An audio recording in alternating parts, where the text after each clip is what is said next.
Watak Angalang Kundi Apanya Joma Barangandak. My name is Michael Burke. I'm a proud Yorta Yorta Jajarung man. We're here today on a river tour with the CMA, Parks and DELP and all the TO mobs from along the Murray River.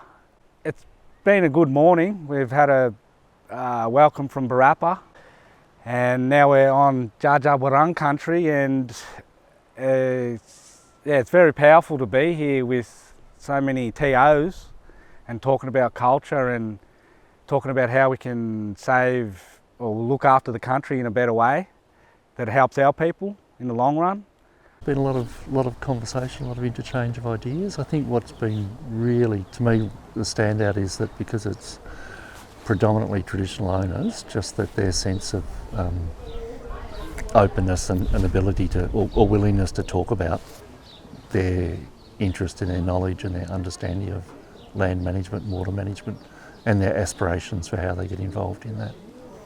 I love so far of what the other groups have been doing, the other groups of Jaja, Barapa, and how they protect and what culture is on their land and how they express their culture. And I'm learning a lot from the other groups, and then the other groups hopefully can come to our group and show us what they know, and then hopefully we can show them some things that we know. The first site that we went to was an oven mound. We're on a private property now in Galgal, so it's sort of near the Terrick National Park. We went and showed them oven mound and showed them the indicators for us, what we look for in oven mounds, and just to educate them more about if they see them on their properties that they can call the mob, and the mob will come and help them in trying to protect whatever we're looking at, or whatever's needs to be protected, I guess. It's just great to be able to engage with traditional owners and find a way forward to work more with you and get you probably more involved in helping us manage our reserves. Being on country is always great, especially when you have connection through a lot of different family groups. So being connected home, being a part of it, and you feel home, mate.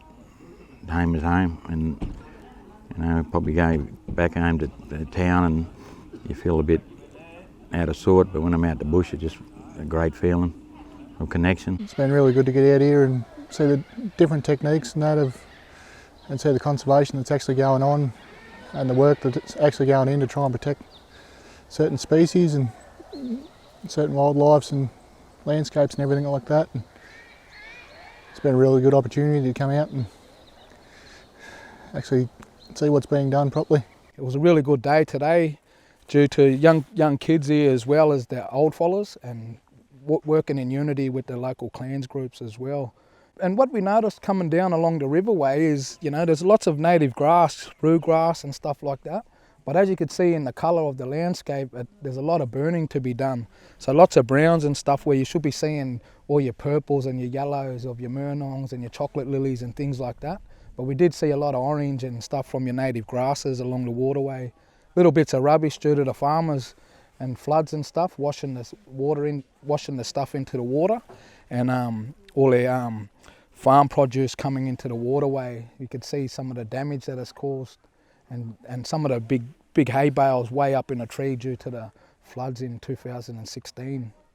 Walking in the country yesterday and seeing those sorts of trees and their markings and the habitat that lives in it, identifying that and learning from that was a highlight. And the tanning, I loved what the men are doing, because it used to be at the beginning where Indigenous culture was about recording what men do, and there was a lot of men activities going on.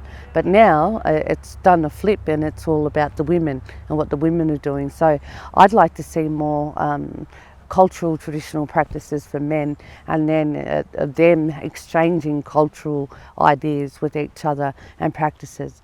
So that's been a highlight for me, is seeing what the men are doing with their tradition, and then how we can bring that and share from that and have more male traditional practices. What has been a standout for me, I think, has been seeing the evolution over maybe the last 10 or 15 years of the involvement of Aboriginal and traditional owners in land and water management, whether it's through work crews or for people who actually now work for DELP or Parks Victoria or other agencies. So I reckon that's been a real advance over the last 10 years. Probably got a fair way to go, but the fact that Aboriginal people are on ground doing the work that they have an understanding and passion for, I think it's fantastic. No, it's been really good to meet all the different people through the different corporations and in different positions that you generally wouldn't meet through day-to-day work. It's good to have all us mob working together due to creating that unity from the old days of divide and conquer, trying to divide and disperse our mob apart, but now we're coming back together in strong unity to care for these riverways for our future generations.